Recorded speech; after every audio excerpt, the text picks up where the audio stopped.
Buenas noches. Bienvenidos a esta nueva sesión de los lunes del Ateneo y muchísimas gracias por vuestra asistencia. Confieso que la pasada semana estaba convencido de que antes de producirse esta actividad tendríamos novedades en la nueva composición del Consejo General del Poder Judicial, habida cuenta que el Gobierno y el principal partido de la oposición habían llegado a acuerdos para resolver la composición de otras comisiones. Como sabemos, a día de hoy, nada más lejos de la realidad. Se han puesto de acuerdo en el reparto de constitucionalistas, en economistas y en el defensor del pueblo, pero en el caso de los jueces es por ahora insalvable. Y yo ingenuamente me había preguntado, pues, ¿cuál es la razón? No tengo una conclusión definitiva, pero estoy empezando a pensar que puede ser que el colectivo judicial es cuando menos un poco especial. Y quizás temible, diría yo también. Estamos desconcertados, la población, ya no solo con esta imposibilidad de llegar a acuerdos, sino que también con determinadas decisiones que se toman en círculos judiciales que a veces no se entienden por no estar bien explicitadas de una manera correcta, o bien porque son incomprensibles por explicitar aspectos que tocan una fibra sensible de todo un colectivo y se convierten en noticias de primera plana. Lo hemos visto en la actualidad con el caso de la Galicia profunda y el caso del diputado condenado. Y este desconcierto de la sociedad civil se puede transformar peligrosamente en una desconfianza de este importante poder del Estado que es el Poder Judicial. Pues bien, para sacarnos de este desconcierto y proporcionarnos luz y sobre todo esperanza, tenemos con nosotros a Xermán Varela. Xermán Varela Castejón, magistrado, exportavoz en Galicia de Jueces y Juezas para la Democracia y miembro de su Comisión Penal. También fue miembro del Grupo de Estudios de Política Criminal y del Grupo de Estudios Judiciales. Participó en diversos proyectos como la coordinación de la revista jurídica galega, Resurga, y en la elaboración del Diccionario Jurídico Galego. Actualmente ejerce como magistrado en el Juzgado de Instrucción número 2 de Pontevedra, tras estar destinado en lugares como Castro Urdiales, Marín y Figueres. Yo añadiría, y así me lo ha permitido, que entre su bagaje jurídico cuenta con una tradición familiar nada desdeñable en este ámbito, ya que su padre ha sido magistrado del Tribunal Supremo y uno de los artífices de la implantación en España de la ley del jurado. Bienvenido al Ateneo, Germán, si tienes la palabra.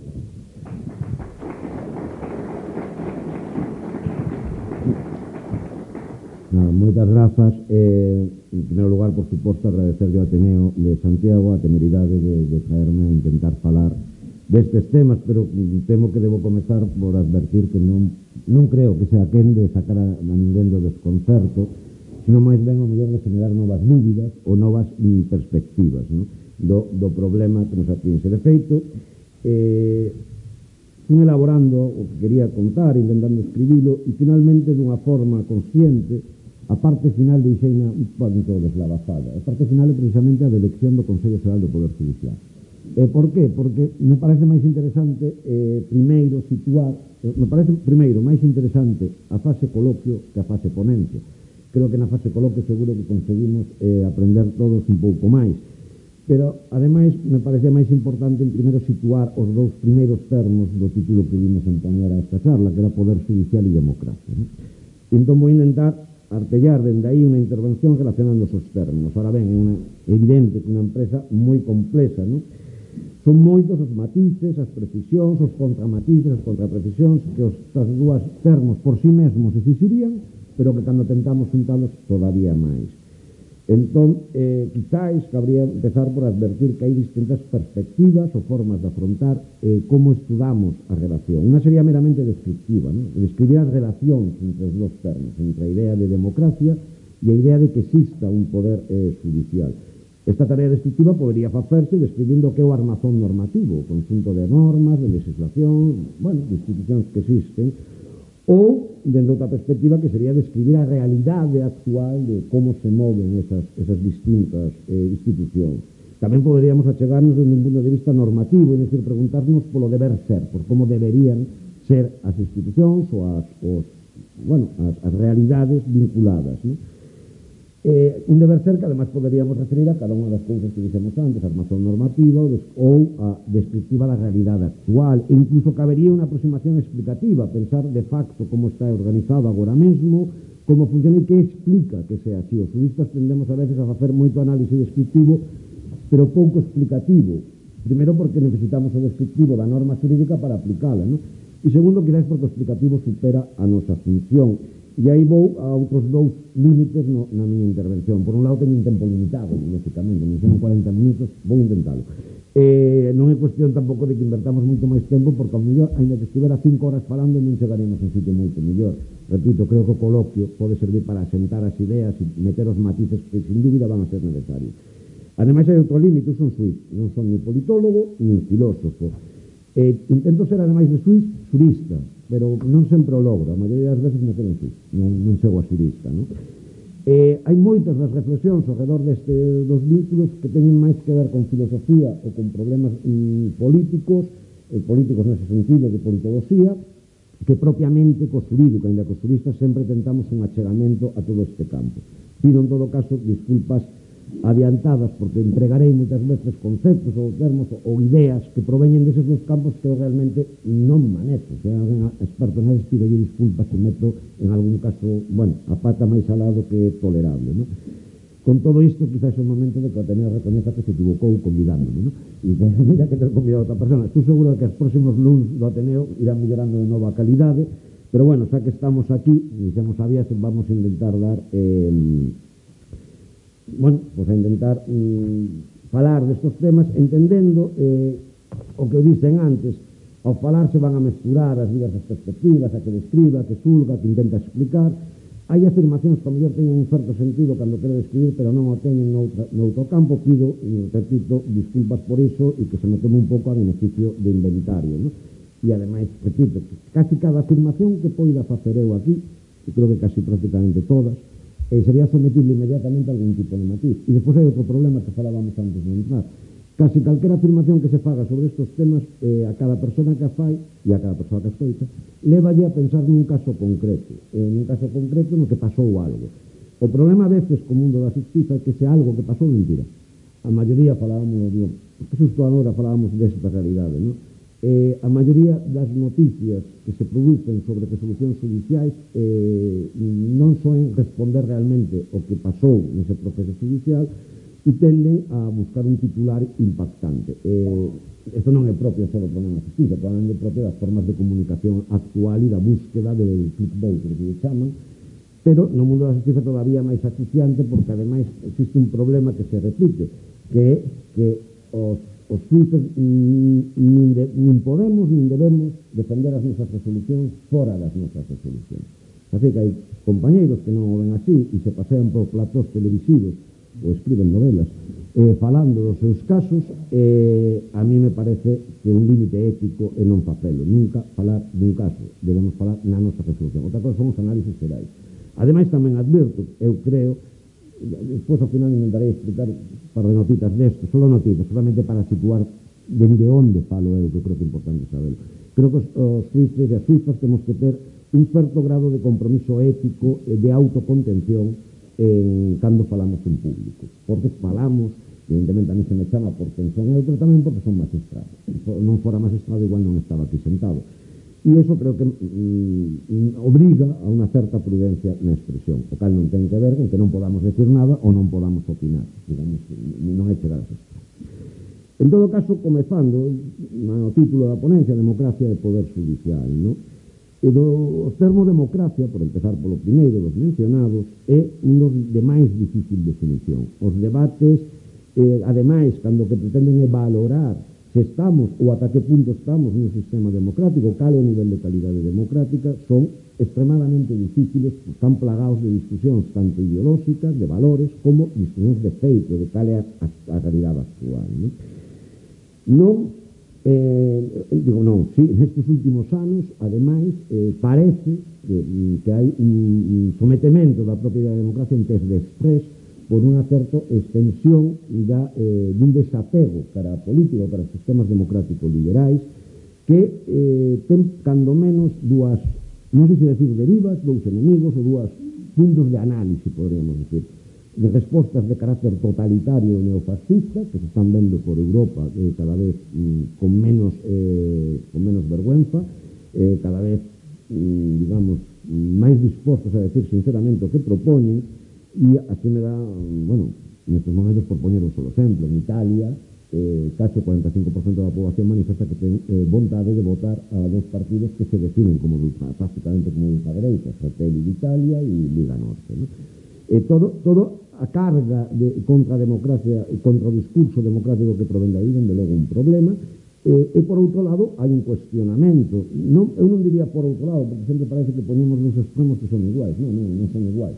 Hai outro problema que provén de cuestionamentos dos sistemas de representación das democracias liberais, con reclamacións de maior participación ou de maior presencia dos intereses do común en eso. A partir de aí hai diversas traduccións en diversos tipos de movimentos políticos, ¿no?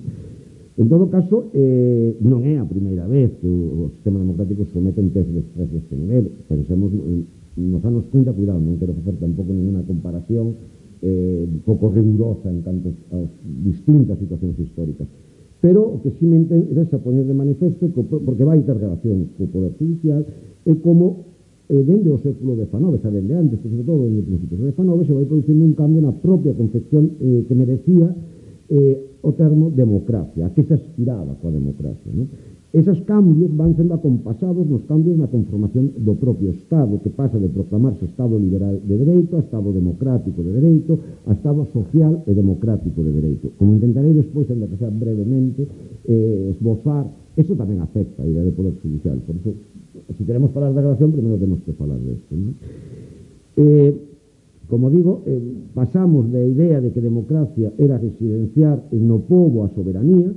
Si ben inmediatamente había que decir que xa non falaban de pobo, falaban de nación, despois a nación realmente éramos os poucos os que tiñan determinadas capacidades económicas, evidentemente varóns, por suposto, heterosexuais europeos, se queremos decirlo así, ¿no? Isto vai cambiando, van aparecendo non inocentemente, irrumpindo con súa loita novas clases sociais a reclamar o seu espacio, novos grupos sociais, ni máis ni menos que a metade da poboación, que eran as mulleres, para a decir que a mellor algo tiñan que decir. Todo isto vai facendo que cambien moitas cousas que van cambiando ao mesmo ritmo, da mesma maneira que os cambios nas bases socioeconómicas nas que se desenvolvían estas ideas. Non me vou a meter se é unha cousa que determina a outra, primeira, segunda. Non vou a entrar agora nese debate porque non creirá. O que me interesa é poñer de manifesto que todo isto cristaliza finalmente nunha fórmula que utiliza a Constitución Española de 78, pero que utiliza prácticamente todas as constitucións de entorno, que é a de Estado social e democrático, de dereito. E é a partir desta fórmula, a partir da que debemos analizar e pensar o Poder Judicial e as diversas institucións do Estado. Intento chamar a atención sobre dúas ideas. É o cambio socioeconómico, que conleva cambios de concepción política que afecta a maioría da sociedade, que determina como interpretamos as palabras. Democracia non significa o mesmo agora que no século XIX, e non nos reclama, non nos chama ao mesmo, ¿no? E, polo tanto, tamén vai cambiar a concepción do Poder Judicial democrático. Por outro lado, ao mesmo tempo, esos cambios afóndanse, empregan, continúan en institucións, ideas que teñen moita maior antigüedade. Ningún adanismo que pretenda que agora vamos a descubrirlo todo, pero tampouco anclarnos en repetir constantemente as mesmas fórmulas de definición e de legitimación. Solo por facer así un esbozo máis, cheguei á Constitución de 78 e teño a sensación de que ás veces as lecturas sobre estes temas acaban aí, como se aí se tivera acabado o problema. Seguimos cos cambios. Vivimos unha sociedade producto de varias décadas, probablemente, de ideoloxía neoliberal que supuso un destrozo das estructuras do común, das estructuras socioeconómicas, o tacherismo, sabemos todo isto, ¿no? Isto tamén cambiou a propia concepción de democracia, ou polo menos a vivencia da democracia, cando se consiguen construir poderes económicos que están moi por riba dos poderes soberanos da poboación.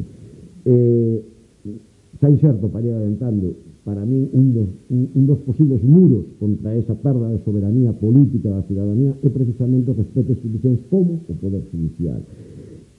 Ademais, hai un cambio tecnolóxico, este cambio tecnolóxico implica un cambio na vivencia, un cambio nos vínculos, un cambio nas relacións, hai un aumento da diversidade e das identidades vividas polos diversos grupos sociais. Os grupos sociais ata agora minoritarios ou minorizados reclaman un espazo propio e, polo tanto, todo isto reclama cousas novas e distintas ás institucións. A iso iba, non se pode permanecer alleo a isto cando intentamos preguntarnos se unha institución como o Poder Judicial responde a uns mínimos democráticos ou non. Primeiro temos que saber que todo isto se está producindo, ¿no?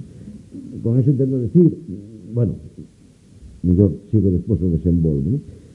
E me dando chegar a algún punto, repito, perdón para os que teñen dedicado máis tempo que a min a definir con precisión o termo democracia, que seguro que teñen definicións moito máis completas e que atopan no que eu digo moitas imprecisiones. Pero a esos efectos que a mí me interesan agora, eu entendería que a democracia é un proceso, ou se quere casi mellor unha pretensión que informa un conxunto de mecanismos institucionais que se pretenden necesarios ou útiles para un objetivo, que o poder de decisión sobre a organización política se esa titularidade da cidadanía, e da cidadanía como global, e de cada cidadá e cada cidadán como persoas concretas, e ademais que cada unha desas persoas sexa respetada nunha serie, nun conxunto de dereitos fundamentais.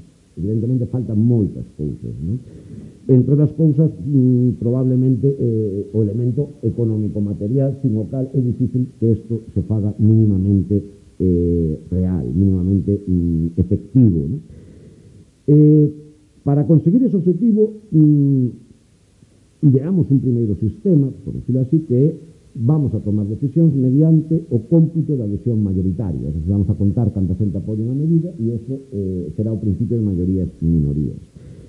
Sin embargo, e ahora volveremos sobre eso, non se pode obviar que xunto a eso non chega para falar de democracia. A democracia tamén é respetar os dereitos. Primeiro se falou de individuais, porque estaba pensando o que escribía era o único que podía pensar, que era o home burgués titular de propiedade privada e falaba solamente de dereitos individuais. Eso cambia cos dereitos fundamentais, despois esbozo unha línea sobre eso.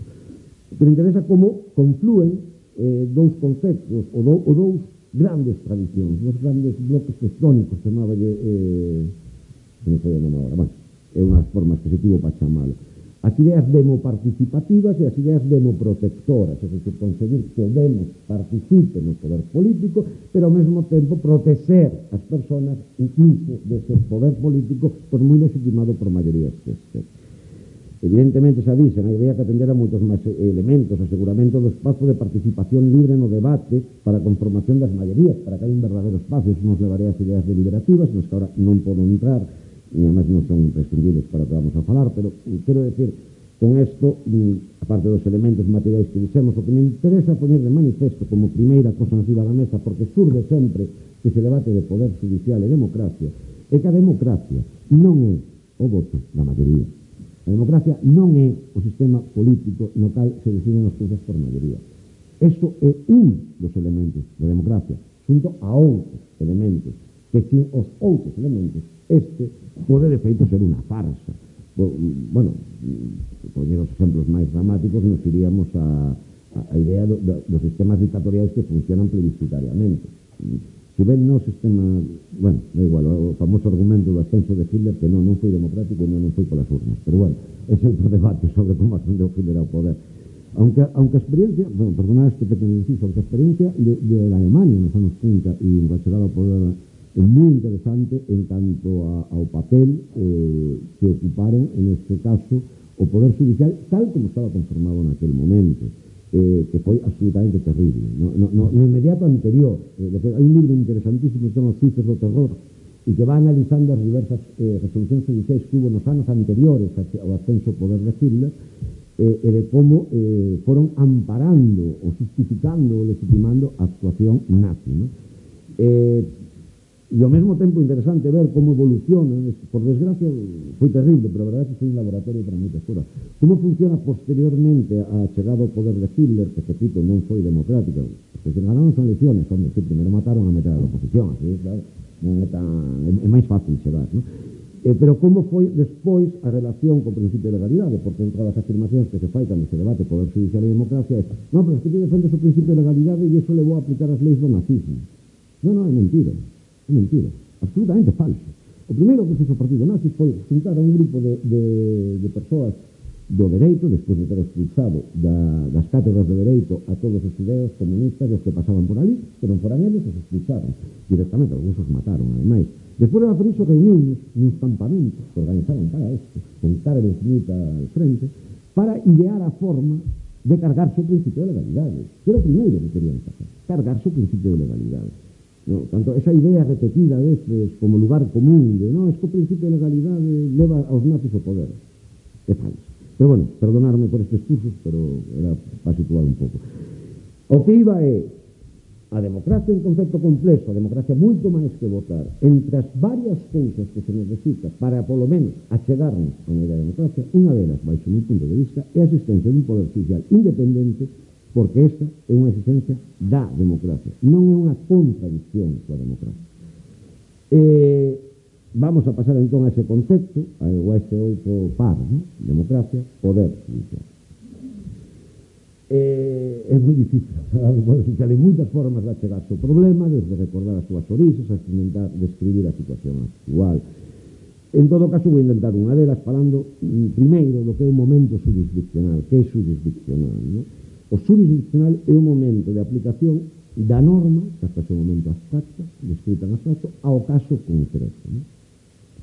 É certo que isto non somente o facemos os suízos e suízas, tamén o fan moitos actos administrativos, aplican a norma ao caso concreto, pero con unha diferencia, a nosa é inapelable. A mí me gusta decirlo gráficamente, a veces que a nosa ten a Guardia Civil detrás. É dicir, a decisión judicial ten un poder de aplicación directa moi distinto. E é a última palabra. A administración ten que respetar o dereito e fundarse no dereito, pero non é a última palabra sobre que di o dereito. A nosa... E por eso se falou de jurisdictio, quen di dereito. Quen di dereito é quen exerce jurisdicción, ¿no? Eso implica que jurisdicción é unha intermediación entre dous momentos, o momento de decisión das normas e a realidade a que se aplican. O momento aquel que nun sistema democrático se di que se quere presidenciar no povo, ainda que despois se ten que facer tamén con outra intermediación, que son os sistemas de representación, que además necesitan de outra intermediación, que son os partidos políticos, por agora, hasta que non se ocurran novas ideas de plataformas, por agora son os partidos políticos, e hai outro seguinte momento de intermediación, que entre esa decisión que se tomou e a aplicación á persoa e ao caso concreto hai unha intermediación, a jurisdicción. Bien.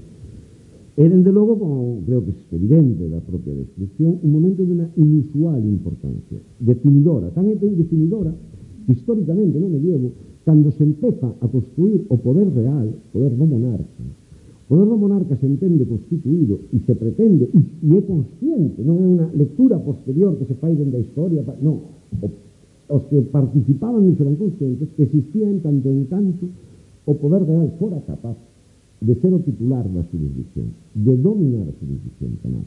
Pero nos primeiros pasos era intentar eliminar outra jurisdicción, cosa que os monarcas gaéis non conseguiron, ben despois, coa Revolución Francesa.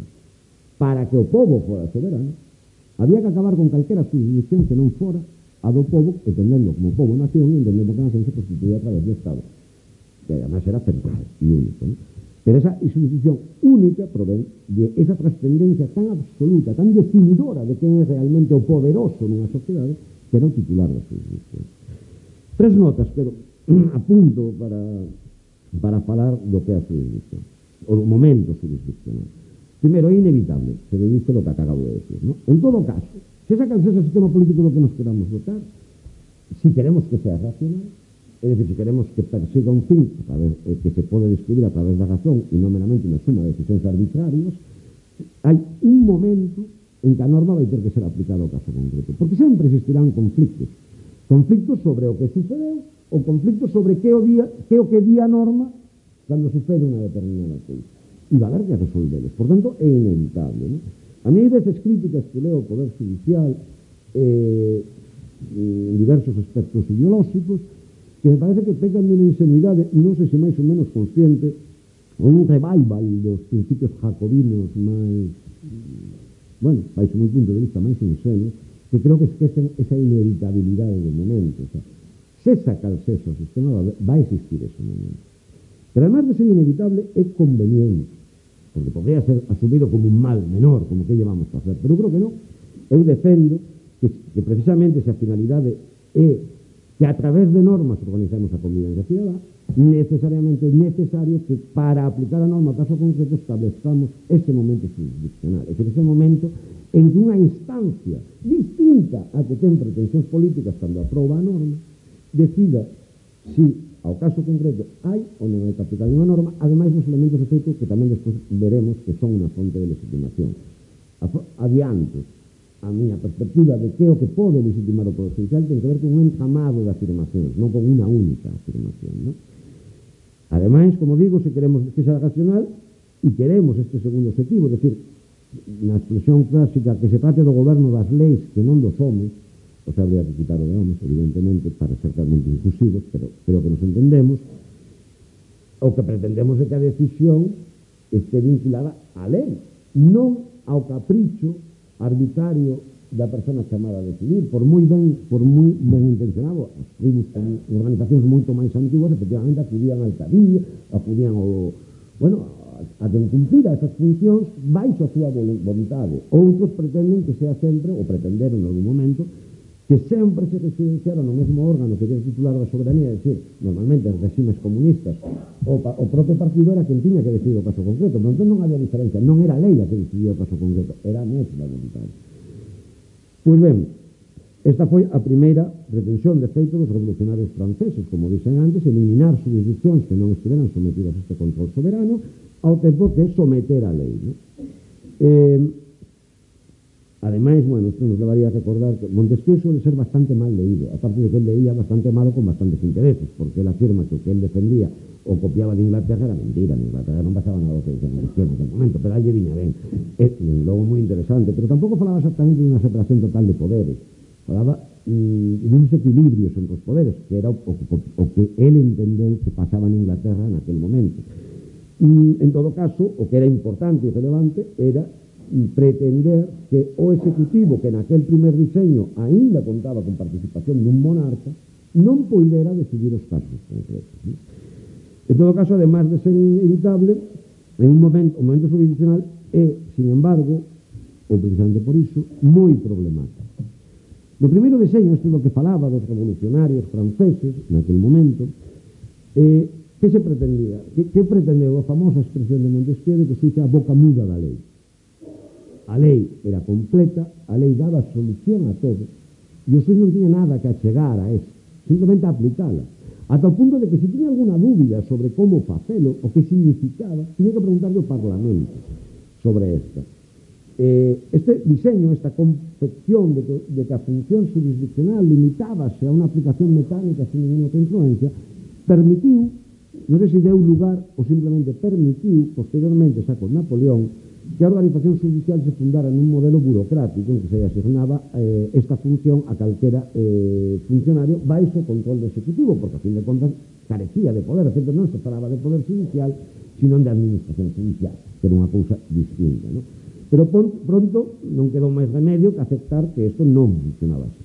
Cada vez máis a complexidade da legislación, a complexidade do acto de legislar, fixo que se fora evidente que o momento da aplicación non era só un momento de aplicación muda da lei. Simplemente, técnicamente, non é viable. Ademais, hai outro elemento.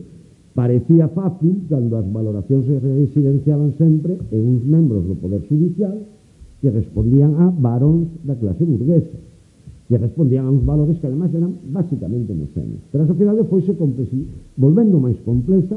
O proletariado reclamou o seu lugar, outros grupos reclamaron o seu lugar, e xa non estaba tan claro que a interpretación fora unha única e sempre a mesma, non? Os cambios do Estado, primeiro do Estado social, que despois vimos en chamar Estado do Benestar, cando pretendimos dotalo de incluso dun maior contido vinculado á propia concepción do ser humano e das súas relacións coa comunidade, produciron todavía un cambio maior en que houbo moita máis normativa que aplicar e moitos máis espazos nos que entraba o Estado a través do dereito e, polo tanto, iban aos tribunais a pedir que se aplicaran esas normas. Ademais, intentando facer un repaso histórico, perdonar, moi rápido e moi esbozado, sufrimos as terribles consecuencias do totalitarismo dos anos 30 e 40, que levou a que inmediatamente despois se fixera nun intento, decir nunca máis, a elaborar constitucións que incluíron cartas de dereitos fundamentais e valores, non só dereitos fundamentais, valores básicos que non podían ser en ningún caso superados pola lei. Aquel instrumento que parecía fácil de aplicar, agora o sometíamos e o sometemos a un control. A decisión da maioría está sometida a un control, está cuestionada. Vostede non pode con esa maioría superar este límite que lle poño nos valores fundamentais e nos dereitos fundamentais. A mesma lei, por lo tanto, era obxecto de asuizamento. Ademais, se lle reclama aos xuíces que controlen o poder, que controlen como quen ten o poder político exerce ese poder político. Cousa que, ademais, adquire unha maior relevancia todavía cando se controla un control a través do dereito penal. Cousa, evidentemente, inimaginable noutras épocas, non? Ademais, como se dixen antes, hai unha serie de cambios nos últimos anos que están facendo que todo isto todavía cambie máis e haxa cada vez máis chamadas a recoñecer que a lectura da lei que a actividade da xurisdicción non é unha mera e mecánica aplicación da lei, nin o é, nin pode serlo, nin queremos que o sexa.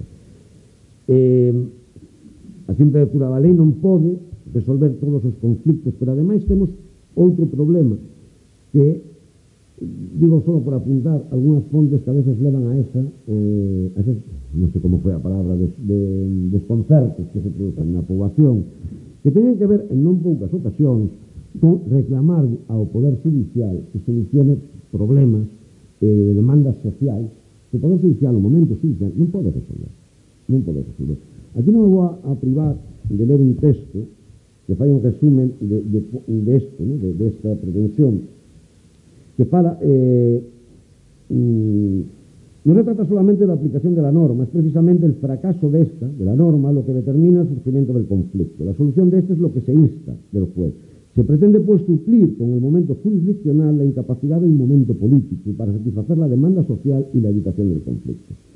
Los intereses colectivos desatendidos por los poderes administrativos y económicos, urbanismo, ecología, derechos de consumidores, el fracaso de una política social obstativa de conductas que encuentran en su criminalización la única respuesta, droga, injustas situaciones de desigualdad de las mujeres en el marco familiar, la falta de niveles de ocupación laboral que convierten la estabilidad en el empleo en una necesidad premiante, la obstinación de la administración asistencial en no dispensar las prestaciones sin otro objetivo que el de dilatar la obstrucción de su coste, etcétera, etcétera.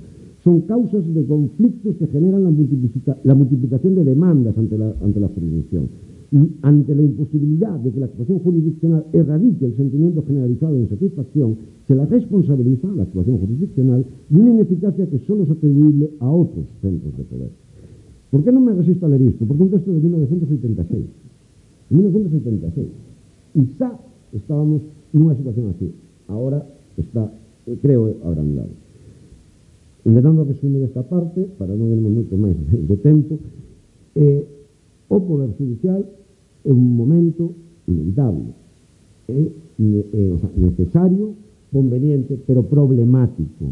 Non é a mera aplicación automática da lei. E, sin embargo, moi poderoso. O cual a pregunta é evidente, que é o que legitima esa actuación? Que é o que democráticamente fai que esa resposta dese concreto xulgado se legitime? Se intentaron xa varias formas de procurar legitimación. Cando falo de legitimación, estou falando precisamente de como relaciono que un grupo de persoas, cada unha para o seu caso, como veremos despois, teña un poder tan enorme, tan determinante da realidade, con unha idea de democracia. Se intentaron, tradicionalmente, se falou de que están legitimados porque xa máis ou menos o comentamos, somente implican un sometemento ao imperio da lei. A súa función solamente esta. Sin embargo, hai dúas excepcións, xa máis ou menos as fomos adiantando, que fan que isto non legitime moito. Primeiro, porque hai un inevitable momento creativo. A lei non pode dar resposta a todo, non pode pechar todo. Sempre vai haber unha influencia da persoa concreta. Outra cosa é que aleamarse desa influencia. Eso sería outro debate, non?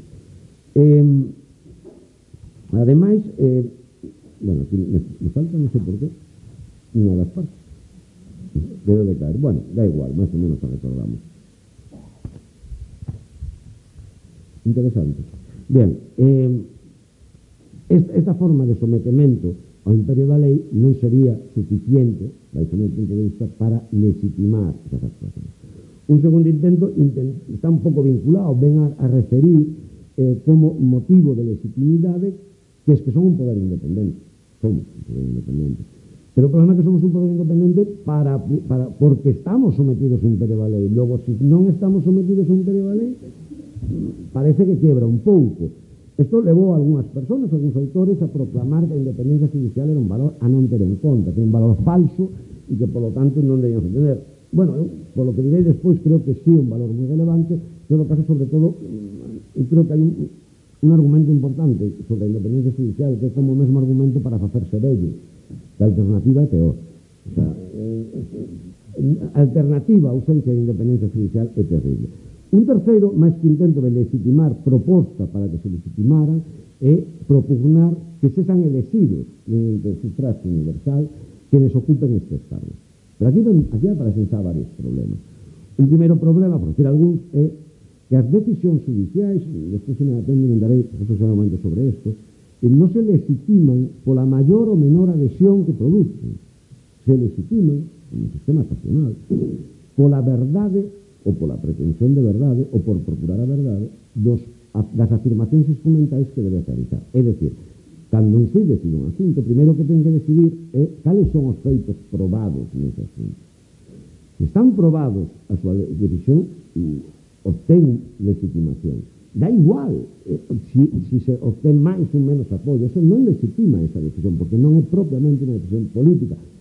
O segundo é preguntarse cal é a aplicación da norma. Ollo, non é unha decisión política en determinado sentido da expresión política. Precisamente ese inevitable momento creativo fai que toda a decisión judicial teña algunhas notas de política noutros sentidos da palabra política, ¿no? Despois esbozo brevemente isto. Este sería, polo tanto, creo que o momento lectivo, bueno, hai máis argumentos en contra, entre eles que unha das ferramentas da xurisdicción é para que controle o poder, incluso contra as maiorías, sometelo a él mesmo, a ese criterio de maiorías, parece que rompería esa posibilidade.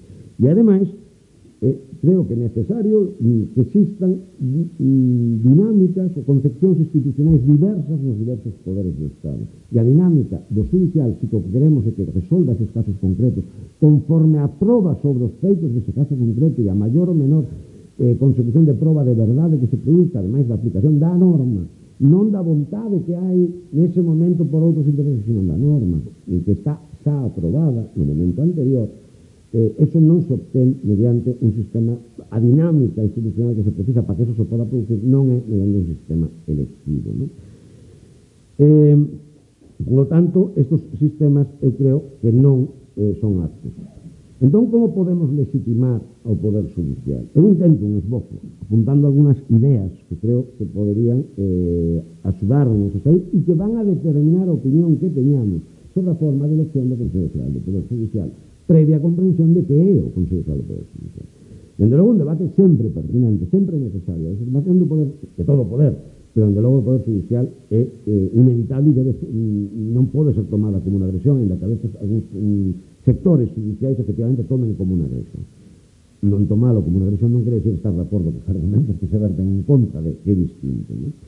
Eu creo que, díxeno antes, o que legitima o Poder Judicial é a posición institucional que ocupan as persoas que o exercen e a forma en que teñen de exercelo. En primeiro lugar, quizás isto, debo mencionalo, responde a unha conferencia de un gran profesor que era Otto Bachov, cando tomou, creo que no 40 e algo, 50 e algo, non, 50 pouco, na Universidade de Tubinga, un conocido, seu discurso que fala precisamente desto. Bueno, se teñen tanto poder, se resulta que aceptamos que non é certo ou non é de todo certo que a lei limite de forma absoluta o contido da decisión final, como legitimamos que estas persoas fagan isto, ¿no? E entón, ele, bueno, non vou a reproducir exactamente a súa versión, pero máis ou menos apuntaba estas ideas. O primeiro é cando e como se produce un momento constitucional, de outra maneira, cando e como ten que decidir un juiz. En primeiro lugar, desligado completamente tanto do que obxecto de debate como dos intereses das partes. Do que é obxecto de debate. A posición institucional que ocupa o xuiz non pretende obter a maximización dos obxectivos legítimos que podan ter cada unha das partes. Non é esa a súa posición. A súa posición institucional é saber se no caso concreto resultou unha forma que cada procedimento require acreditado ou non un determinado feito que determina e acreditada, tamén se podría decir, sería discutible en teoría, pero en teoría do dereito, pero podríamos admitirlo, agora nos interesa, acreditada tanto a existencia da norma como a súa interpretación máis válida ou máis correcta. Isto é moi importante decirlo. Reducido a outras palabras, os xuíces non loitamos contra a delincuencia. Os xuíces non loitamos contra o maltrato de xénero. Os xuíces non loitamos polo medio ambiente. Non é esa a nosa función. Esa é unha función que corresponde a outras instancias. A nosa comprobar se nese caso quen representa legítimamente esos intereses absolutamente legítimos ten acreditado o suficiente para que frente a outra persona que ocupa outra posición e que resiste polo motivo que sea, que non está de acordo co que pretende a primeira, decidir cal é a función deste caso. Isto é unha diferencia moi importante. Por qué? Porque nos leva a un elemento fundamental. Para que podamos falar de jurisdicción, e esta é unha das ideas das que falaba que veñen dende tempos casi inmemoriais, podríamos decir, temos que falar de ajenidade e carácter de terceiro.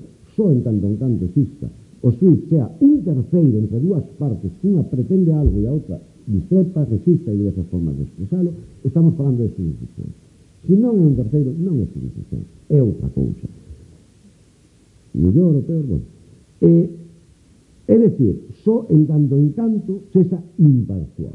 E este é o valor relevante. Por que é relevante? Porque isto é que justifica a independencia judicial. E isto que vai explicar o Consello Xeral do Poder Judicial. Logo, a independencia non é un atributo obtido porque somos estupendos ou estupendas e aprobamos unha posición durísima e ademais sabemos moitísimo dereito. Non é un atributo personal. A independencia é un atributo instrumental a outra, a imparcialidade. É a imparcialidade que justifica a independencia. Sin ela, é máis cuestionable. Por dar 3 notas máis, porque senón non me vai dar tempo a falar do Consello, o xuiz, a jurisdicción, só actúa, a diferencia dos outros poderes, a petición de outra persona, para resolver sobre que outra persona, que é un fiscal, un demandante, unha acusación, un recurrente, outra persona ten que instar esa actuación. Só sobre o que se lle insta. E, ademais, resolvendo só ese caso que só el pode resolver. É dicir, non programa unha actuación. Calquera outro órgano de poder político, no mellor sentido da palabra, ten que programar as súas actuacións buscando maximizar os beneficios ou minimizar os perjuicios duns objetivos políticos marcados como queridos pola comunidade ou queridos por ese titular de poder. Un xuiz dunha Suiza non fai isto. Só resolve o caso. Dito noutras palabras dun catedrático amigo, o noso traballo é anécdota, porque ao que nos dedicamos, a anécdota, a resolver a anécdota, o caso concreto, que non queremos instrumentar, e que incluso que habría que ir a concepcións kantianas, que non é o caso, non nos vamos a meter nisso agora, só, si nese caso, respetando unhas determinadas normas de procedimento de contido, acreditouse ou non se acreditou un feito e cal é a norma aplicable. Cosa distinta é recoñecer, como se dicen, que incluso para resolver o feito, que isto é unha cuestión que no mundo judicial está moi esquecida, pero incluso para resolver que feito está aprobado, influen e moito circunstancias da persona concreta que ten que decidir, da súa ideoloxía, das súas vivencias, da súa exposición, de todo, da súa formación, de moitos factores. Pero entre influir e determinar de forma absoluta onde está o xogo dunha cousa ou outra. Sobre cada caso, só é competente unha persoa. Cando un xuiz é competente, o xuiz de primeira instancia de instrucción do pobo máis pequeno do Estado, é competente para resolver un delito leve. O Tribunal Supremo en pleno non pode decir absolutamente nada. Tanto non pode que se o di pode ser ou infracción disciplinaria ou incluso delito. Nada. Só el pode decir. E despois os outros órganos a través dos recursos pertinentes. Por certo, non xerárquicos, que é outra cosa que se olvida. Non hai unha organización xerárquica, porque sería contraria a todo o que acabamos de decir. Outra cosa é que existe a asignación da resolución de problemas. É unha cousa distinta. Ademais, seguimos falando do que podemos entender que legitima, esas decisións limitadas ao caso concreto, a petición de unha parte, e sendo que unha vez resolto ese caso, o xuiz abandona ese tema, se toman a través dun determinado procedimento, un procedimento diseñado para escoitar unha parte, escoitar a outra, que ambas podan propoñer as probas que consideren, discutir e alegar o que consideren oportuno, regulado con maior ou menor fortuna dependendo do caso, evidentemente. Pero ese procedimento tamén é unha fonte de legitimación. Por lo tanto, con isto quero decir que, intento resumir esta parte moito, a legitimidade do poder judicial provén da necesidade de que existe un momento jurisdiccional, da necesidade de ter un conxunto de personas que actúen nese momento jurisdiccional e, por lo tanto, a construcción de ese conxunto institucional que vai a organizar baixo o principio da necesidade da independencia para permitir a imparcialidade no momento da resolución. Non provén necesariamente do maior ou menor acerto da resolución. E que unha resolución concreta poda ser desacertada por múltiples motivos non é motivo de por sí bastante para considerar deslegitimado toda a institución, porque eu, polo menos, sigo defendendo que máis seguro que sigamos tendo esa institución asumindo unha porcentaxe de resolucións erradas, equivocadas, incluso que respondan a principios que eu non comparto, ou incluso apartados da Constitución, por desgracia, en algunas ocasións, menos das que os medios de comunicación dan a entender. Non sei o número, pero no Estado español cada ano se poden editar 5 ou 6 millóns de resolucións. Normalmente a prensa salen 1.100, pero se xulga a outros millóns por esas 100, e iso evidentemente descompensa un poquito a balanza.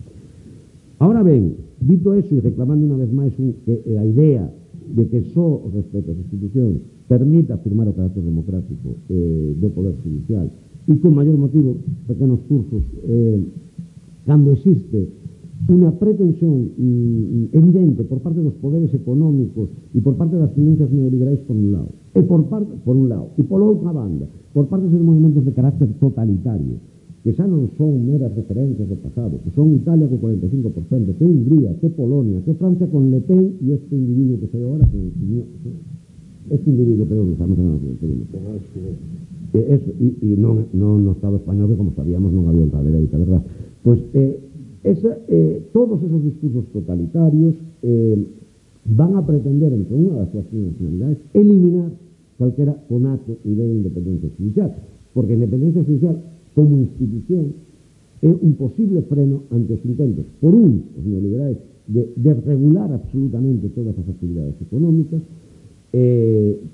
por certo, tamén eliminando, porque na súa propaganda eso non é, eliminando os dereitos fundamentais e individuais, por moito que se utilizan como propaganda nas súas mencións, viva la libertad, e andemos en mascarilla, que da igual, e por outro lado, os regimes totalitarios, coa súa pretensión de que a legitimidade democrática solamente reside na idea de povo que son eles mesmos e, polo tanto, ao espírito do povo que vai mandar. O espírito do povo que era precisamente onde apelaba ao nazismo e non ao principio de legalidade, para decir como aplicaban a norma aos suizos, non en aplicación da lei, sino en aplicación del sano sentimento jurídico do povo alemán, que como é un poquito de saber cal é o sano sentimento jurídico do povo alemán, xa os juristas alemáns se encargaron de decirle que era fácil o que dixera o Führer.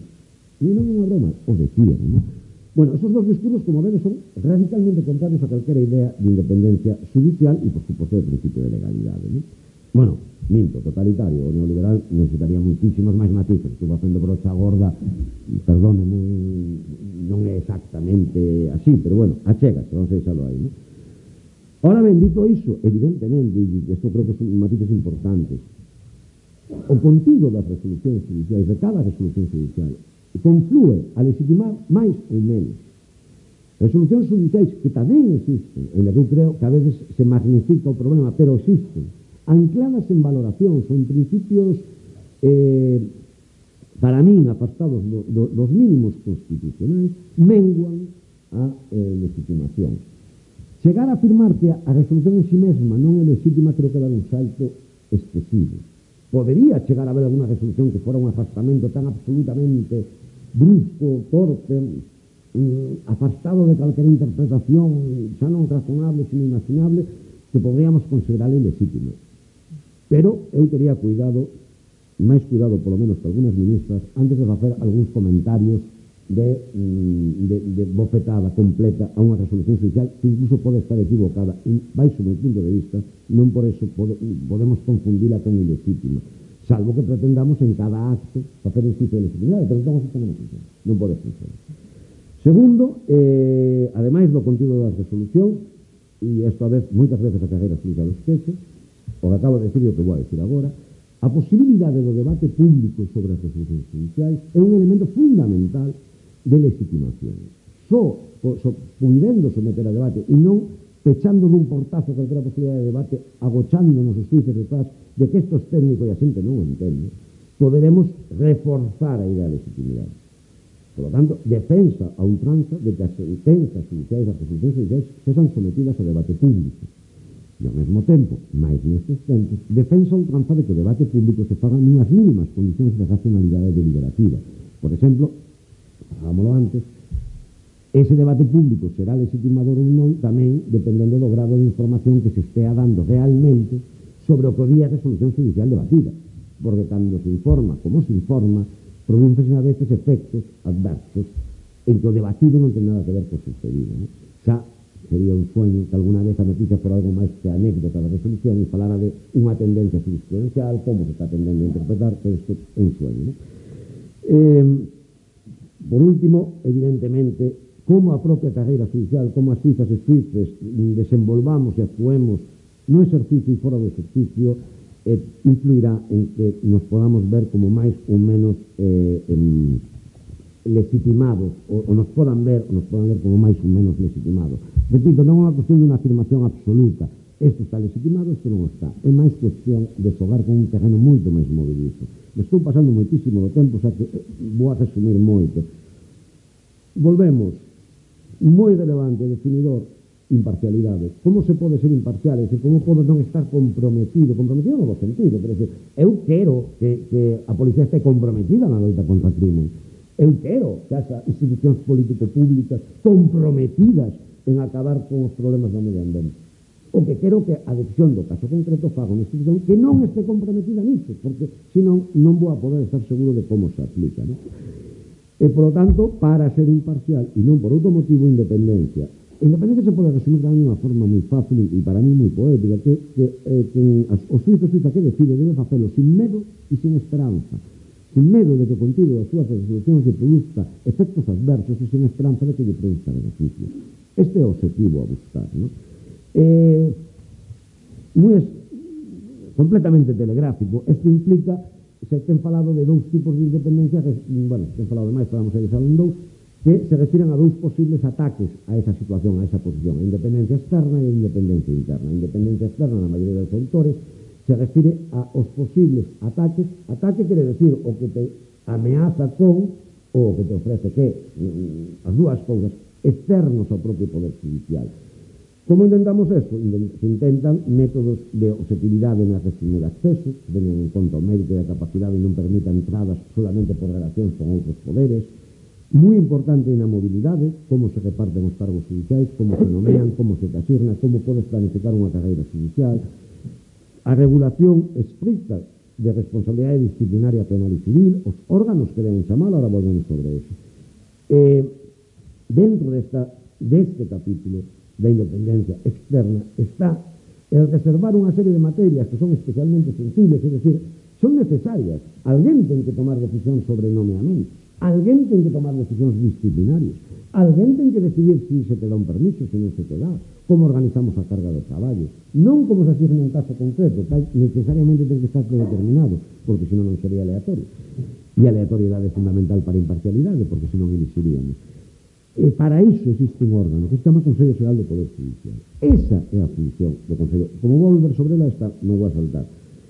Porque despois hai outro problema. Esa independencia externa, intentamos, moi rapidamente dita, para non tal, que pretende evitar ataques dende fora ou prebendas dende fora, pero tamén esta interna, da propia estructura, como dixen ao principio, a idea do século XIX, código napoleónico, é un cuerpo de burócratas que organizo jerárquicamente e como eles non teñen nada que decidir, o que non faga o comando, palo e dende quieto. Ou, ao revés, vou promocionando a quen me interesa. Isto é un problema, non pode ser así. A única forma de que cando un xuiz está chamado a decidir un caso concreto realmente este nunha situación de independencia es que tamén os te respecto á propia carreira. Daí as limitacións que decía antes, non é unha xerarquía. Pode ser a efectos gubernativos. Gubernativos son meramente cuestións organizativas. Non hai efectos de decidir o caso concreto. Aí non hai xerarquía. Aí hai recursos, que é outra cosa concreta. Por outro lado, solo mencionado porque me parece fundamental, é non hai independencia, sino hai unha cultura de independencia que ten que ser vivida por cada xuiz e cada xuiz. Dito en palabras de perfecto Andrés, un xuiz ao final será tan independente como queira ser. sobre todo dependendo con indiferencia incluso do marco institucional que lle rodea. Ahora ben, o marco institucional, e aí é onde aspira Cervantes, o Consello Nacional do Poder Judicial, debe promover que así sea, ¿no? Quizás unha última nota aquí, mira, esta era a página que me faltaba antes, unha última nota que aquí que sí creo que é importante decir é que sobre todo, porque a veces se esquecen, ¿no? O xuiz debe ser independente de todos os poderes, tamén en parte de sí mesmo, porque hai xuíces que de sí mesmos non son nada independentes e terminan impoñendo o seu propio criterio nas súas actuacións. Ás veces con aplauso e regocijo por parte do auditorio, según lle beneficie máis ou lle beneficie menos, incluso polo auditorio de esquerdas, que a veces é tendente a ver con unha gran proximidade aqueles xuíces que, saltándose os límites institucionais propios, tenden a ser máis justicieiros que xuíces, pero bueno, unha opinión que se queres debatimos despois. Como xa levo 52 minutos, pido perdón por este abuso manifesto da generosidade do Ateneo, e en todo caso, con un certo grado de conciencia xa dende o inicio, vou a dar unhas breves notas sobre todo isto para que o estou dicindo. Porque sin todo isto, discutir tal é o modelo de elección das persoas que conforman o Consello Nacional do Poder Judicial non ten sentido. Tenho asistido nos últimos tempos a moitos debates, escoitado debates, poucos que suele cambiar de canal, pero además porque teño dúas nenas pequenas que non consideran interesante este tema, non sei por qué, pero ellos parecen máis interesantes os dibuixos. Entón, pero moitas opinións que simplemente son emitidas opinións de xente que non sabe o que é o Consello Nacional do Poder Judicial, que pensa que é un órgano que pode corregir o contido das resolucións, que pode impoñer disciplinariamente finalidades. Esta mesma mañá, o desgraciado caso por un desgraciado comentario sobre a Galicia profunda de alguén que ignoraba completamente que é Galiza, que é rural, e moitas cousas, ainda que ao mellor a súa decisión final non era tan desacertada, si a forma de expresala, que é outra cousa distinta, pero o que iba é, escoitei na radio como unha persona con moito espacio público nas tertulias reclamaba unha inmediata actuación do Consello Nacional do Poder Judicial. Está ben, si os xuíces cando dictamos sentencia pensamos que se nos equivocamos na interpretación que lle debemos dar, non nos equivocamos, a interpretación que lle damos a unha norma non coincide con aquelo que se opina no Consello, podemos ser sancionados. A mellor aí hai un pequeno problema, ¿no? Por qué? Porque o Consello Nacional do Poder Judicial se constitúe para asegurar a independencia, porque se chega a conclusión de queremos que cada xuiz sea independente, cada xuiz sea independente no momento de tomar a decisión, pero non me queda máis remedio que organizar todo este conjunto de temas. E iso implica que hai que decidir nomeamente, que hai que designar. E implica que ten que haber unha responsabilidade disciplinaria, porque efectivamente hai un espacio irreductible de subdivisión que ninguén pode entrar. Pero hai outras cousas que non. As formas, o cumplir mínimamente cos horarios, hai unha serie de factores que non son subdivisión, que teñen que ter un certo control. Hai as licencias e os permisos. Bien, a Constitución italiana do ano 47 é a primeira que acude a un sistema. Generar un novo órgano político de organización, o sea, un órgano político pero autónomo, que é el Consello Superior da Magistratura, non pronuncia moi mal italiano, Consello Superior da Magistratura. Ano 1947, saindo do fascismo e intentando crear unhas institucións democráticas. Todo isto se copia na Constitución Española de 1978. Pero ao copialo, e xa, de verdad que son telegráfico, teñen que quedar claras estas ideas. O Consello Nacional do Poder Judicial non é un órgano judicial. O Consello Nacional do Poder Judicial non é poder judicial, porque non ten ninguna solución, non resolve ningún caso concreto, non corrixe ninguna interpretación, non resolve ningún recurso contra ninguna resolución, en ningún caso. Non é titular de soberanía de ningún tipo. É instrumental a un fin, asegurar a posición na que os que sí son titulares do Poder Judicial, porque o Poder Judicial é moi peculiar.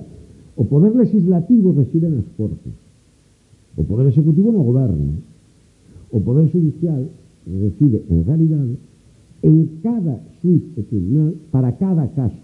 Naquel caso concreto que un xuiz resolve, el, e só el, é titular da totalidade da xurisdicción. Algo que fai completamente distinto a forma de outros poderes. Por lo tanto, nin é superior, nin xefe. Un órgano, se lle ten chamado órgano de goberno autónomo. En palabras do Tribunal Constitucional, na famosa sentencia 108-86, o que se pretendía era apartar al gobierno de algunas de las funciones que máis poden servirle para tratar de influir sobre os tribunales. De un lado, el posible favorecimiento de algunos jueces por medio de nombramientos y ascensos. De otra parte, las eventuales molestias y perjuicios que podrían sufrir con las inspecciones y la imposición de sanciones. La finalidad es, pues, privar al gobierno de esa función, etcétera. Bien, voy a dar un par de notas sobre este tema.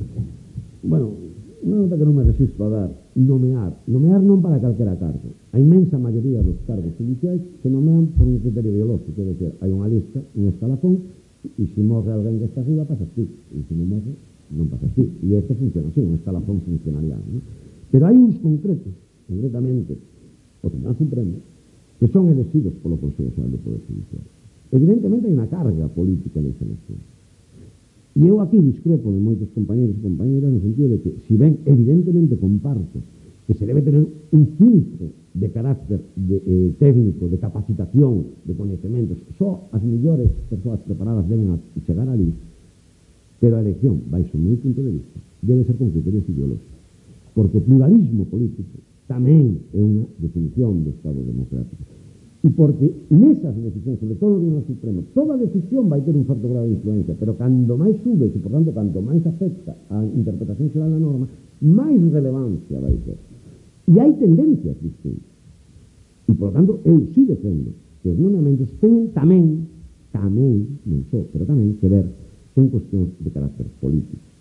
Por lo tanto, e ademais, se hai un certo espacio de... O sea, un órgano, repito, é político, é un órgano autónomo, non de autogoberno, que a veces se dice de autogoberno, non é un órgano de autogoberno, o constitucional non quiso, e non debería ser. O sea, non somos os suizos e suizas os que nos elegimos para gobernarnos a nos mesmos, porque entón onde está a nosa legitimidade? A nosa legitimidade para decidir o caso concreto jurisdiccional sí pode devenir da posición de imparcialidade, pero porque a posición de imparcialidade está limitada, como dicen antes, porque solo resuelvo el caso porque me pide alguén e solo podo resolvelo conforme me piden, se resiste, e ata aquí. Pero es que o que ten que facer o Consello Xeral do Poder Judicial non é isto, sino aplicar unhas políticas que sí son políticas, no bo sentido da palabra, que sí implican un certo desenvolvemento de objetivos, medios e demais. Por lo tanto, si hai un espacio do que chamamos política judicial. E eso requiere de alguna fonte de legitimación. Que fixo a Constitución? Dixo, bueno, resumindo moito, bien, fagamos unha cousa, un pouco imitando a la italiana. Unha parte, porque claro, ao mesmo tempo, de alguna maneira, ten que haber unha representación de suizos e suizas, porque tamén ten que ver con eso. Vale, 12 entre suizos e suizas e outros 8 entre outro tipo de juristas para dar pluralidade ao órgano. Pero a Constitución non resolveu un problema. Eu creo que conscientemente non resolveu. Quen elige aos 12 que se dice que se elixan entre suizos e magistrados? Quen? E este é o debate que está sobre a mesa estes días. Vale. No ano 1980 se dice, bueno, no ano 1980 se aproba na primeira lei, a Lei Orgánica 180 do Consello Xeral do Poder Judicial, que aí é cando se dice, bueno, pues estes que se elixan a propia carreira judicial. Certo? Por certo, se redactou rápido, se publicou rápido, porque o problema que tiñan é que o Consello Xeral do Poder Judicial ten que elegir a 2 membros do Constitucional. E para poder poñer en marcha o Constitucional necesitaban o Consello, que non tiñan, entón o que va a facelo rápido. E aprobaron, con certa conciencia de que despois había que revisalo. Problema, se elixe o primeiro Consello Xeral do Poder Judicial. Que sucede? A Asociación Profesional da Magistratura, naquele momento única asociación e conservadora, copa a totalidade dos votos. Todos. Se organizan, ademais, de tal maneira que consiguen votar, repartindo esa forma de votar, copan todos. Logo, sí, elegidos por suizos e magistrados, pero son un. Isto dá lugar a unha maioría conservadora que copa completamente os nomeamentos e que, además, o convirte nun instrumento corporativo de reivindicación bastante altiva, por certo, pero bastante pouco productiva. E isto leva a un cuestionamento no ano 85 con unha nova lei orgánica que opta por outra solución a través da famosa enmenda Vandrés, que é decir, vale, pois vos quitamos ese poder. Efectivamente, van a ser elegidos entre suizos e magistrados, pero o van a elegir Congreso e Senado. Argumento: hai que legitimar políticamente de alguna maneira a esas personas para que exercan o poder político. E a fonte de legitimidade está no Congreso e no Senado, non na carreira judicial. Bien, isto se leva ao Tribunal Constitucional coa sentencia que dixe antes de 86, que moi resumidamente ven a decir, bien, a Constitución non marcou un sistema de elección. Isto é certo. Bien, 2, sin embargo, É evidente que se queremos que ese órgano de goberno o que faga sea realmente proteger o espacio institucional de independencia, non pode ser un vínculo directo, non pode ser unha mera correa de transmisión das maiorías dos partidos políticos que conjunturalmente pode haber en un momento determinado. E en ese dilema, ou en algún outro razonamento máis, dice, este sistema pode entrar na Constitución, sempre cando advirte os partidos políticos entendan que a Constitución lles requira a aprobación do listado de persoas que son chamadas por unha maioría de 3/5 é que lles está chamando a que a elección non sea partidista e non se repartan por simples cuotas de forma que se traslada automáticamente as maiorías e minorías conjunturais do Congreso Senado ao Consello Xeral do Poder Judicial, provocando que as persoas que estén no Consello Xeral non sean máis que transmisores das vontades dos partidos políticos. Esto se aprobou no ano 85, no ano 86, tal, despois hubo no 2001 un cambio, bueno, tampouco creo que sea gran relevante, se meteu un pouco de participación das asociacións judiciais, que eran as que debían elegir as persoas que podían ser elegidas. Eu creo que eso foi simplemente un fracaso. Por qué? Porque o problema de todo este debate, sabe, termino, perdón por pasarme tanto, é que as normas solamente existen con unha práctica, eso díganse outra vez, coa práctica real delas e coa cultura na que se enxerga. E esta norma, que en teoría pode ser defendible, se hai compañeros que a defenden, contou con unha moi pésima aplicación por parte dos partidos políticos dende a súa aprobación, provocando que o Consello Xeral do Poder Judicial, con máis ou menos incidencia, con máis ou menos traslado manifesto, pero tendencialmente cumpliu pésimamente a súa función de protección da independencia judicial. Certamente respecto ás súas funcións internas, bueno, en menos crítica a posición, pero respecto demais a experiencia resultou pésima e cada vez foi baixando máis a calidade das persoas chamadas e subindo o vínculo das persoas chamadas cos partidos políticos que as nomeaban, chegando a ver as bases directas do organigrama do partido ao organigrama do Consello Xeral do Poder Judicial. E, sendo un síntoma evidente deste problema, el que sistemáticamente en todos os Consellos Xerais do Poder Judicial eleitos dende aquela, hai unha norma, a norma do Constitucional é vostedes elixan a 20. Bueno, a Constitución dice elixan a 8 entre xuristas, 12 xuíces magistrados, non dice quen os elixe. Pero, en todo caso, dunha forma ou outra son 20. E eses 20 elixen un presidente. Eses 20. Sistemáticamente en todos os Consellos Xerais do Poder Judicial, o mesmo día en que se anunciaban o nome das persoas que iban a ser elegidas, os partidos políticos anunciaban o nome do presidente, que se supuña que iba a ser votado o día da primeira reunión do Consello Xeral do Poder Judicial. Bien, polo tanto, este sistema demostrou moitas eiras. A súa práctica foi pésima. Ahora ven a pregunta, logo ten razón a proposta de que alixen os xuíces e magistrados. Non me atrevería a dicir tanto. Non me atrevería a dicir tanto porque carreira judicial non é unha cueva de franquistas, nin é un grupo de xente anclada no pasado e que pretende manipular completamente. Non. Ahora, a carreira judicial é tendencialmente conservadora. A carreira judicial, si ben a súa posición socioeconómica variou sustancialmente, non se pode afirmar que pertenzan automáticamente a clase alta, pero, hombre, ben situados non están. A pluralidade dentro da carreira non é a mesma agora que nos anos 80, porque evidentemente influiu terriblemente no ano 85 que viñamos de que a carreira judicial proviña do franquismo. Cuidado, proviña do franquismo, tamén toda a justiza democrática, a asociación que loitou pola democracia no mundo judicial tamén proviña do franquismo. A veces se escoitan as estupideces e o terrible cambio das escoitas decir a que magistrados do Tribunal Supremo, ¿no? Como criticaron, es que cando fixo o xuiz juró los principios del movimiento, sí, como todos os funcionarios públicos que fixeron antes do ano 1975, ¿no? Pues estas chorradas de que se escoitar a veces algúns, pero sí, se pasean moito por platos televisivos. Pero, ao que íbamos, o relevante, a carreira judicial non é esa caricatura que se fai dela, pero eu non me atrevo a afirmar que podamos detectar unha correspondencia entre as posicións e as situacións da carreira judicial coas da sociedade, e é un problema. Un primeiro problema que para mí apunta unha dúbida sobre esa forma de justicia. Segundo problema, introduciría dentro da carreira judicial expectativas electorais, o cal me temo que podría influir na posición de independente, porque se eu teño intención de presentarme a unha elección por parte dos meus compañeros e compañeiras, ao mellor non dicto da mesma maneira as miñas resolucións que afecten os meus compañeros e compañeiras. Eso tamén me preocupa. Preocúpame tamén que na proposta do Partido Popular, estou seguro, porque se ven repetindo en tempo atrás, e de feito tamén, igual que temos unha experiencia negativa, como se dice, tamén temos unha experiencia negativa con unha forma de órganos gubernativos que son as salas de goberno, que son decisiones de carácter organizativo, que son elegidas por sistema mayoritario, é dicir, están copadas de forma absoluta pola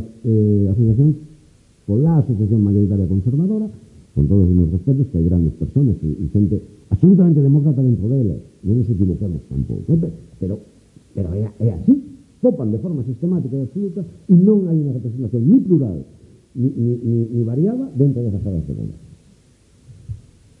Podemos reproducir este mesmo esquema no Consello, apunto, de hecho aí, aberto o debate, que era o que me interesaba, apuntando só dous problemas máis. Eu levo anos falando destes temas. Defendí moitas veces en público que o sistema español, vivido, era un sistema que nestes momentos se presentaba unha defensa suficientemente sólida da independencia política. Nos últimos anos teño que replantearme esta afirmación e empezo a ver signos moi preocupantes ao respecto. Pero non por onde a xente cree que veñen, porque a xente cree que veñen do Consello Xeral do Poder Xudicial. Bueno, tamén é eso que se dice, claro. Es que mira que nomean para o Supremo a xente, os xuíces saben que non poden aspirar ao Supremo nin levarse ben cos partidos. O 90% dos xuíces non aspiramos a ir ao Supremo, porque non teria ningún sentido. Es un número limitado de plazas. E o 90% non temos ninguna aspiración de ir a semejante sitio. Por lo tanto, é un problema, bueno, eu creo que é relativo. Sin embargo, de onde sí hai un problema nestes momentos é nas situacións administrativas legitimadas a través de lei orgánica que están permitindo que compañeras e compañeiros estén exercendo jurisdicción, sendo que a súa praza depende de decisións ulteriores de órganos gubernativos. Estamos falando do que agora se chaman SATs, o sea, xuíces de adscripción territorial, xuíces de reforzo, posicións que non respetan o principio básico de inamobilidade que é fundamental para a independencia social. E segundo, a través do uso abusivo das comisións de servicio e das... Evidentemente, sempre vai ter que haber un mínimo de discrecionalidade nunha comisión de servicio porque pretende responder precisamente unha situación excepcional. Pero o uso abusivo na conformación de tribunais colexiados deste tipo de medidas de reforzo, de comisión de servicio e demais, a mí me parece moi preocupante. E un exemplo máis para mí de como algúns debates están completamente desenfocados. E estamos debatindo sobre a independencia judicial a partir da afirmación de feito erróneo sobre que o Consello Xeral do Poder Judicial e, sin embargo, desatendendo perigos reais e graves que se están vivindo na actualidade en moitas decisións. Por último, de verdade os prometo que por último, só indicar frente a determinadas críticas. A situación do resto de Europa non é mellor. Escoito a veces algunas, teño escutado afirmacións de amigos os que aprecio, pero que a veces creo que son excesivamente, bueno, vehementes na defensa de determinadas situacións de que estamos ao nivel de Burundi. En Alemania é un Ministerio de Justicia que se encarga disso. E conscientemente, para controlar os xuíces. Por qué? Porque herdaron primeiro os xuíces dos nazis e despois os dos sistemas comunistas. E como non se fiaban, deronlle un gran poder ao Ministerio de Justicia a través das presidencias dos tribunais que poden determinar de forma absoluta a carreira dunha persona. Cuidado, a situación non é para botar foguete. Francia, medida de Francia. Quer dizer, si, ao mesmo tempo que dicen o anterior, digo, a posición institucional da maioría dos xuíces, daqueles que estamos en plazas normais, que somos a inmensísima maioría, que nin temos comisións de servicio, nin estamos en JAR, non sei que, somos a inmensa maioría, é unha posición de independencia. Outra cousa é que por ser independente non sempre acertas na túa resolución. Evidentemente. E mil perdóns porque me pasei moito do tempo, moitísimo. Gracias pola paciencia.